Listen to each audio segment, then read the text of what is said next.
South India Shopping Mall. Weddings and festive celebrations. సరికొత్త designs తో అద్భుతమైన కలెక్షన్.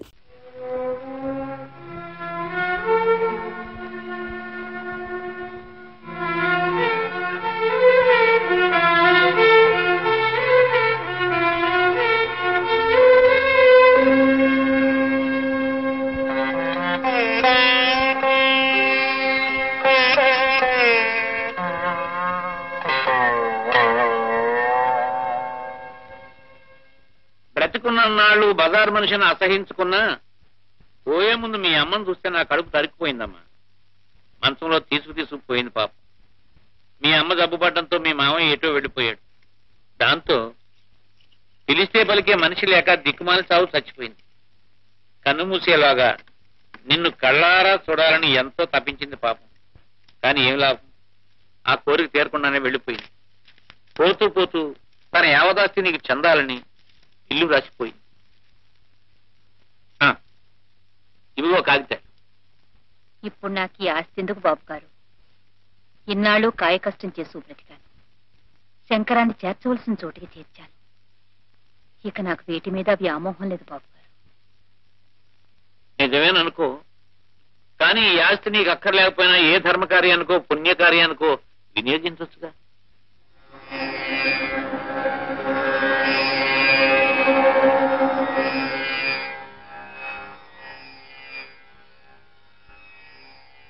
ఒరే శంకరం, అహర్నిశలో అది శృతిలో ఉందో లేదో అనే తప్ప అమ్మాయి జీవితాన్ని శృతి చేద్దామనే ఆలోచన లేదే నీకు? ఇది శృతిలోనే ఉంది. అమ్మాయికి చక్కటి సంబంధం చూశానురా. చూసావు కదరా, ఇప్పటి వరకు చాలా చక్కటి సంబంధాలు చూసావు. ఇదిగో ఇదిగో ఇదిగో ఇదిగో ఆ వెంటకాడనే వద్దని నేను ముందుగా హెచ్చరిస్తున్నాను. ఇదివరకటి సంబంధాలే. ఆ కుర్రవాడి తండ్రి గరిట తిప్పాడనండి, ఈ కుర్రవాడి తల్లి సకేసి సాంప్రదాయం మంచిది కాదనండి, ఇటువంటి దిక్కుమాల వంకలు పెట్టి కొట్టేసేవా? ఇహ నేను ఊరుకునేది లేదు. ఇప్పుడు ఈ కుర్రాడు ఉభయ భాషా ప్రవీణ స్వరద్రూపిణి, యోగ్యుడు ఉత్తముడు. నున్ను పాపం బామ్మగారు తప్ప అమ్మా నాన్న లేరట్రా కుర్రాడికి. మన ఊరి స్కూల్లోను మా ఇంటి పక్క వాటాలోను ఈ మధ్య చేరాడురా.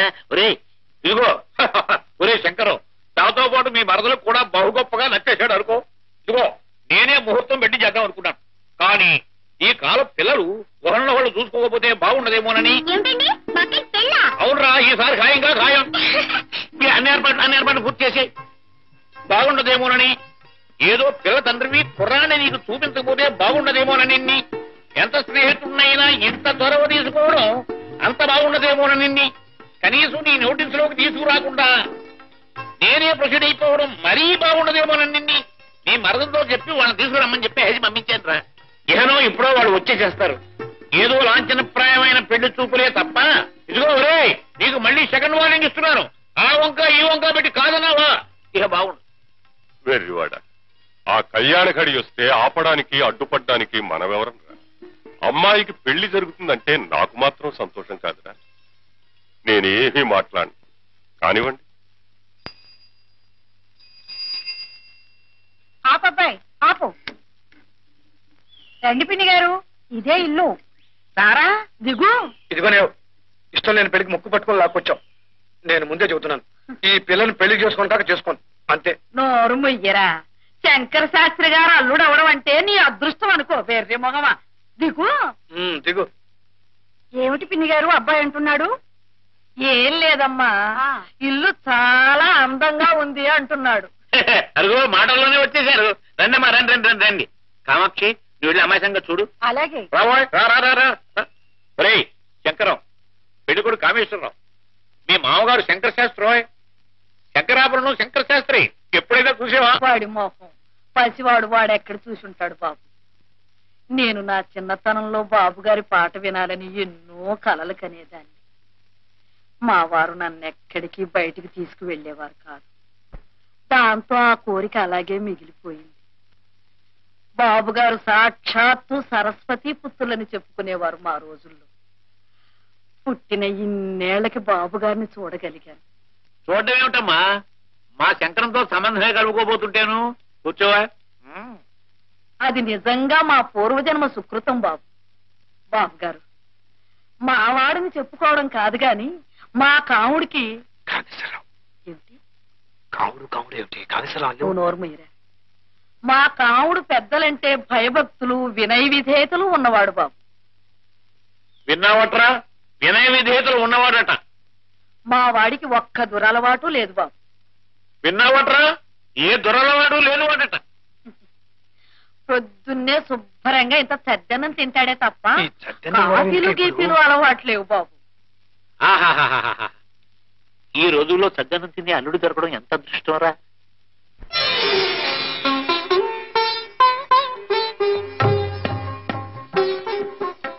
నా తల్లి రామ్మా, రా కూర్చో.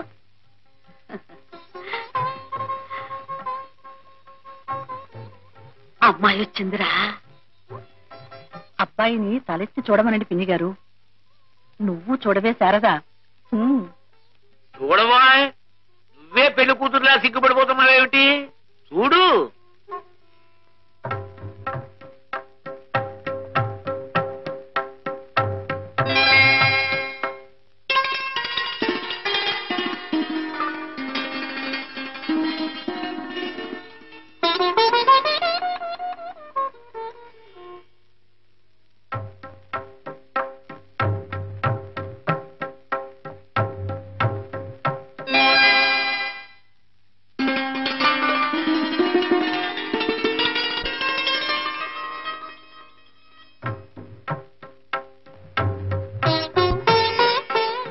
నీ పేరేమిటి తల్లి?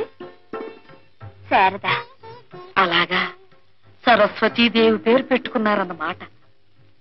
మా బాగా అన్నారు. మా పిల్ల సాక్షాత్తు సరస్వతీదేవే అనుకోండి. మంచి గాత్రం ఉంది. మొగుడికి ఉత్తరాలు రాసుకునేంత చదువు చదువుకుంది. వంట వార్పు మాస్టారు, శుచి, శుభ్రం అన్నీ తెలుసు. అక్క నచ్చితే గాజు గ్లాస్ తీసుకోండి.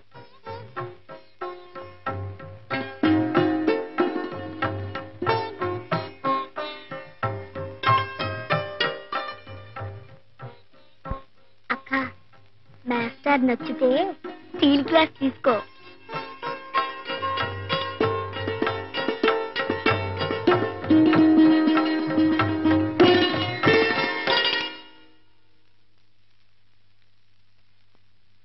చూసేవటో అమ్మాయి నచ్చిందా? వాడి మొహం వాడికి నచ్చడం నచ్చకపోవడం ఏమిటండి? కుర్రవాడు, వాడికి ఏం తెలుసు కనుక. అమ్మాయికి వంట వార్పు ఏమీ రాకపోయినా నాకు అభ్యంతరం లేదు బాబు గారు. వంశపారంపర్యంగా వచ్చే అపారమైన స్వర సంపద ఉంది. అది చాలు బాబు నాకు. ఆ మహానుభావుణ్ణి పాడమని అడిగే అర్హత లేదు నాకు. ఆ అమ్మాయి ఒక్క పాట పాడితే బాబుగారు గొంతు విన్నట్టే అనుకుంటాను. ఏమ్మా, ఒక్క పాట పాడతావా? అక్క ఉమ్.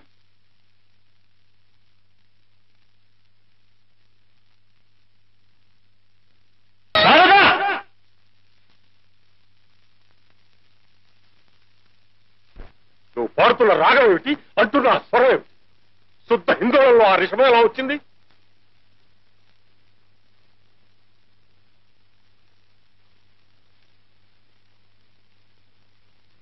చెప్పు, హిందోళానికి ఆరోహణ ఏమిటి? సగమ తనిస అవరోహణ సన్నిధ మకస. మరి ఆ రిషభం ఎక్కడి నుంచి వచ్చింది? స్వర సంకరం చేయడానికి బుద్ధి లేదటే. నిజమేలేండి, వృషభం పడితే మరి ఏమిటది? వృషభమా రిషభమా? రిషభమేనండి, రిషభమే. ఏదో పొరపాటునన్నాను. రిషభం పడితే హిందోళం కాదు కదా, చారుకేసు అవుతుంది. చారుకి కాదండి, చారుకేసు ఎట్ అవుతుంది?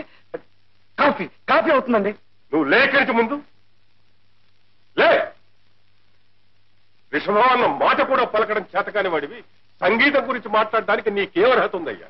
తెలిస్తే తెలిసినట్లుండాలి, లేకపోతే నోరు ముసుగు పడి ఉండాలి. అది కాదండి. బాబు గారు, తమని మరొకసారి కలుస్తాం. ఆ అవసరం లేదు.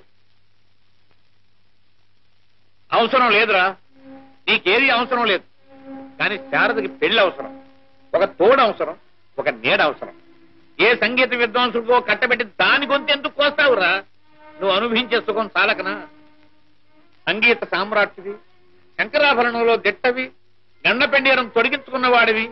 ఈ వేళ ఎవరైనా కచేరీకి పిలిచి 1 రూపాయి ఇస్తున్నాడు రా.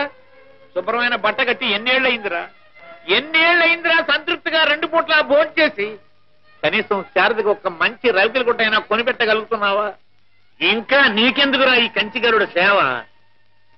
ఒరేయ్, రసికులు కాని వాళ్లకు కవిత్వాన్ని వినిపించే దౌర్భాగ్యాన్ని తన నుదుట రాయొద్దని ఏడుస్తూ వేడుకున్నాడు రా కాళిదాసు. ప్రజలకు నీ సంగీతం అవసరం లేనప్పుడు, ఆ సంగీతం నీకు కూడు గుడ్డ పెట్టలేనప్పుడు నీకెందుకురా ఇంకా ఆ వ్యామోహం? నీకుంది సరే, ఆ వ్యామోహంతో ఆ పసిదాని బ్రతుకు నాశనం చేయడానికి హక్కు నీకెవడిచ్చాడ్రా? కాదురా, ఈ జన్మలో దానికి పెళ్లి కాదు. ఇలాంటి తండ్రికి పుట్టారనే ఆనందంతో ఏ నుయ్యో గొయ్యో చూసుకుంటుంది. అప్పుడు ఆ శవాన్ని ఎదురుగా పెట్టుకుని పాడుకుంది కదా సంగీతం. నిన్ను దైవం కూడా రక్షించలేడురా.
నువ్వు పాడుతున్న రాగం ఏమిటి, అంటున్న ఆ స్వరం ఏమిటి? శుద్ధ హిందోళంలో రేషమే ఎలా వచ్చింది?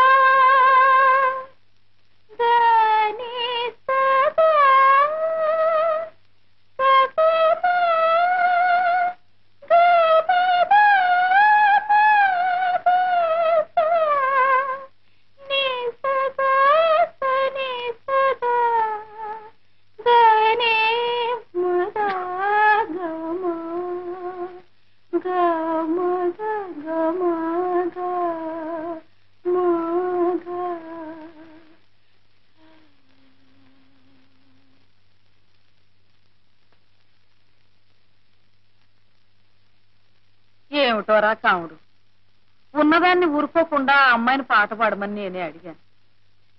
ఇరకాటంలో పెట్టి ఆ అమ్మాయిని నువ్వు ఇరకాటంలో పెట్టావు సరే, మధ్యలో నేను ఇరుకుని పడ్డాను. నీ మొహం బెల్లం కొట్టిన రాయలా నోరు మూసు కూర్చోక ఆ చొల్లువాగుడు ఎందుకురా నీకు? బోల డబ్బు ఖర్చు పెట్టి సంగీతం చెప్పించాను. 20-30 కృతుల దాకా నేర్చుకున్నావు. రిషభం అనడం చేతగాలదట్రా నీకు? నీ కర్మ కాకపోతేను. నువ్వు సడక్కే మధ్యన చేత కాకనా? కావాలంటే ఇప్పుడు పరీక్ష పెట్టు. గడగడ రాగాలు, ఆరోహణలు, అవరోహణలు అన్ని అప్పచెప్పేస్తాను. ఉన్నట్టుండి ఆయన కళ్ళేసేసరికి నాకు వణుకు పుట్టింది. ఆ కంగారులో ఏదో ఆగేశాను, అంతే. 10 జన్మలు తల్లకిందులుగా తపస్సు చేసినా మనలాంటి వాళ్ళకి అలాంటి సంబంధం దొరుకుతుందా నాయన? చేతులారా దూరం చేసుకున్నావు. ఆ సంబంధం తప్పిపోయినందుకు నీకంటే ఎక్కువగా బాధపడుతోంది నేనే. నీకేం తెలుసు? నాకు సంగీతం రాదనేగా పొమ్మన్నాడు ఆయన. చూద్దాం.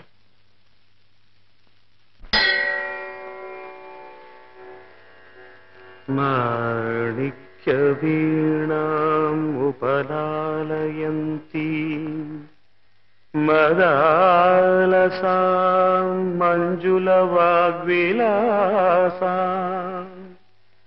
మహేంద్రనీలద్యుతి కోమలాంగీ మాతంగ కన్యాం మనసా స్మరామి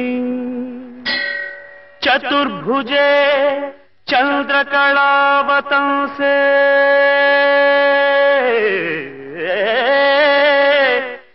కుచోన్నతే కుంకుమరాగ శోణే పుండ్రేక్షు పాశాంకుశ పుష్పబాణహస్తే నమస్తే నమస్తే నమస్తే జగదేకమాతః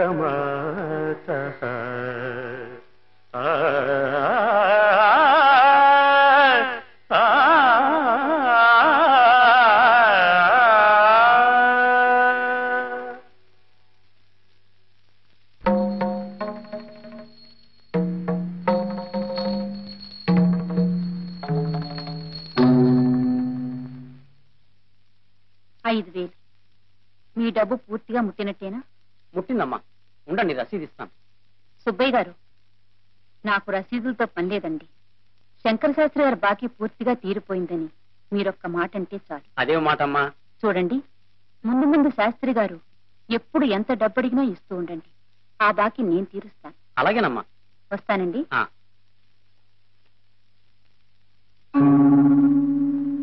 సుబ్బయ్య గారు, శాస్త్రి గారు వస్తున్నారు. ఆయనకు నా గురించి ఏం చెప్పకండి. రండి పంతులు గారు, రండి, కూర్చోండి. నీ దగ్గర ఇంతకు ముందే చాలా డబ్బు అప్పుగా తీసుకున్నానయ్యా. మళ్ళీ ఆ పని మీద నీ దగ్గరికి రాకూడదనే అనుకున్నాను, కానీ రాక తప్పలేదయ్యా. అదేం మాట పంతులు గారు, డబ్బు కావాలా? అవునయ్యా, పిల్ల పెళ్లి చేయబోతున్నాను. ఈసారి నువ్వు నోటి మాట మీద అప్పు ఇవ్వక్కర్లేదు సుబ్బయ్య. ఈ గంటపిండరాన్ని చూసావా? ఇది ఒక ఆభరణం అని నేనెన్నడూ అనుకోలేదయ్యా. ఇది నా శరీరంలో ఒక భాగమేనని, కట్టెల మీద ఈ కట్టెతో పాటు ఇది కాలి బూడిదైపోతుందని అనుకున్నాను తప్ప ఇలాంటి అవసరం వస్తుంది అనుకోలేదయ్యా. డబ్బు రూపంలో దీని విలువెంతో నాకు తెలియదు. ఇది తాకట్టు పెట్టుకుని డబ్బు అప్పు. మీలో ఉన్న సరస్వతీదేవికి ప్రజలు తొడిగిన ఆభరణం ఇది. దీనికి విలువ కట్టే స్తోమత అర్హత నాకు లేవయ్య గారు. మీకెంత డబ్బు కావాలంటే అంత డబ్బు నేను సంతోషంగా ఇస్తాను.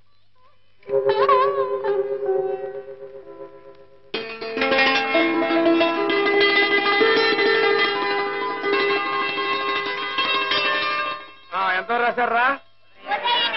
ఉదయనుడు వాసవద.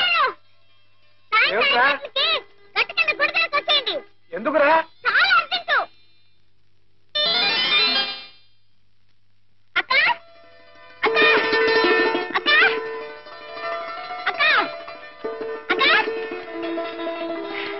5 గంటలకి గట్టి కింద గుడి దగ్గరకు వచ్చే. ఎందుకు అర్జెంటు?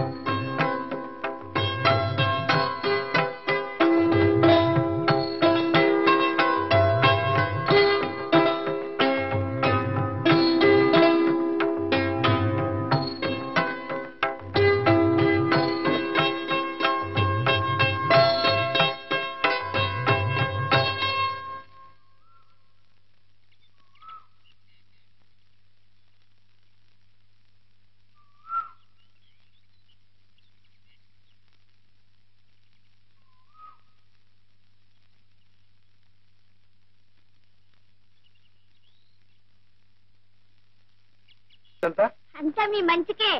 దానికి తెచ్చుకోండి.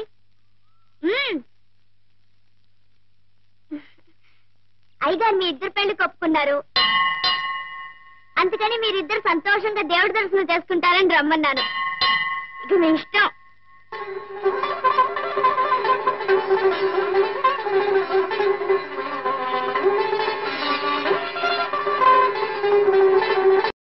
గుమ్మం దగ్గరకు వచ్చిన లక్ష్మి చేజారిపోయిందని బాధపడ్డాను బాబు గారు. తమంతట తమరే పిలిచి పిల్లనిస్తున్నారంటే ఇదంతా మా కాముడు సుఖం. మా వాడు ఎప్పుడు అంతేనమ్మా. సొంటి కొమ్మేననుకోండి, కళ్ళల్లో పెట్టుకుంటే భక్కున మండుతుంది, ఆ తర్వాత మంచు ముక్కలా చల్లబరుస్తుంది. సుందరం భాగవతారేనా? మాట ఇది కటు, మనసు వెన్నపూస. ఇక శుభలేఖల పని పూర్తయినట్టే. పోతే నువ్వు ఒప్పుకుంటావనే నమ్మకంతో నేను ఒక మాట ఇచ్చానురా. ఏమిట్రా అది? మన శేషాచలం గారి హాలు ఎవరో తీసుకుని రీమోడల్ చేసి దానికి రంగులవి వేసి ఆర్భాటంగా తయారు చేశారురా. మన అమ్మాయి పెళ్లి రోజునే దాని ప్రారంభోత్సవం కూడాను. అలాగా? ఆ హాలుని నీ కచేరీతో పునఃప్రారంభించాలని వాళ్ళ కోరిక. వాళ్ళు వచ్చి నన్ను అడిగారురా. నేను సరేనమ్మా. బాబు గారి కచేరియా? ఒక్కసారి కూడా వినకుండానే పోతాననుకున్నాను. ఇన్నేళ్లకి నా కోరిక తీరబోతోందన్నమాట. అది వాడి అంగీకారం మీద ఆధారపడి ఉంటుందమ్మా. ఏరా ఏమంటావు? అలాగే.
పెద్దలందరికీ నా నమస్కారాలు.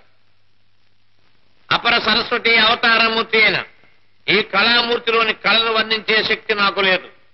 అయినా ఈయన సహచరునిగా ఈ వ్యక్తి యొక్క వ్యక్తిత్వాన్ని గురించి 2 మాటలు మీకు నేను విన్నవించుకుంటాను. గతంలో శాస్త్రి గారి గానం వినడానికి ఆబాలగోపాలం సహజాలు ఆడిపోయేవారు, విని పులకించిపోయేవారు.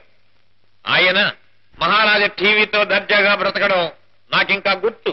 ఆ వైభవం, ఆ వెలుగు నాకింకా కళ్ళ కట్టినట్టు కనపడుతోంది. కానీ కాలక్రమేణా సంగీతంలో అనేక మార్పులు వచ్చాయి. ఉదాహరణకి వాటైనా కాటైనా, కరిచైనా కొరికైనా అనేది సాహిత్యము, మలేరియా వ్యాధిగ్రస్తుని వణుకు లాంటి సంగీతము తయారయ్యాయి. అనేక శబ్దాలు, కూతలు, కేకలు, అరుపులు, నిట్టూర్పులు సంగీతంలో చోటు చేసుకున్నాయి. ఈ స్థితిలో తన గానానికి ఆదరణ లేని దశలో శ్రీ శాస్త్రి గారు తన ఇంటి 4 గోడల మధ్య అదే సభా వేదిక అనుకుని క్రిమికీటకాదులే రసికత గల శ్రోతలు అనుకుని తన సంగీత సాధనని కొనసాగిస్తూ వచ్చారు. తన సర్వస్వము అయిన సాంప్రదాయ సంగీతానికి ఈ రోజు ఇంత ఆదరణ లభించడంతో ఈ బ్రహ్మఋషి మొహంలో కొత్త తేజస్సు కనబడుతోంది. 10 కాలాల పాటు శ్రీ శాస్త్రి గారు తన గానామృతాన్ని మనకు విందు చేసే శక్తిని భగవంతుడు వారికి ప్రసాదించాలని నేను ప్రార్థిస్తూ ఉన్నాను. సెలవు.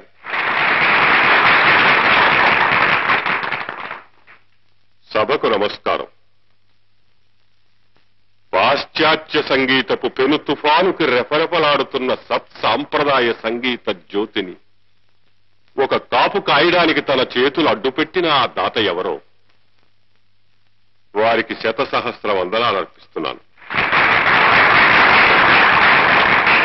సృష్టించిపోతున్న భారతీయ సంస్కృతిని సాంప్రదాయాన్ని పునరుద్ధరించడానికి నడుం కట్టిన ఆ మహామనీషికి శిరస్సు వంచి పాదాభివందనం చేస్తున్నాను.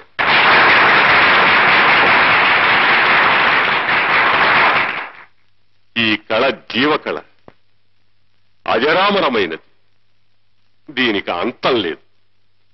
నిరాదరణ పొందుతున్న ఈ సంగీతాన్ని పోషించడానికి కోటికి ఒక్క వ్యక్తి ఉన్నా సరే ఈ అమృత వాహిని అనంతంగా ఇలా ప్రవహిస్తూనే ఉంటుంది. మనిషి నిలువెత్తు ధనం సంపాదించినప్పటికీ